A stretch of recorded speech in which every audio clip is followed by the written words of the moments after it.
रुपये 1100, 1650चा पीस 1100 रुपये 1100, 1100 रुपीज 1100.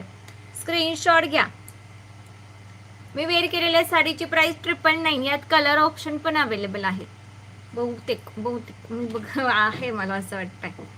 999 आहे मी नेसलेली साडी आणि हा सेट मंगळसूत्र आहे 1100 रुपये. स्क्रीनशॉट घ्यायचा. ब्युटिफुल आहे, ब्रासवर आहे, खराब तर अजिबात होणार नाहीये, बिलकुल बी खराब. आता तुम्हाला लग्न कार्यांसाठी एकदम बेस्ट पीस आहे. तुम्हाला आता हेवी मंगळसूत्र पाहिजे असतील स्क्रीनशॉट घ्या. 36 इंच आहे. 36 लाईक आहे. मला लिपस्टिक आवडली, थँक्यू. अरे ही खूप जुनी लिपस्टिक लावली आज तर मी, खूप जुनी. मला थोडंसं अशी जास्त ग्लॉसी नव्हती लावायची, म्हणून माझं जुन्या लिपस्टिक मधली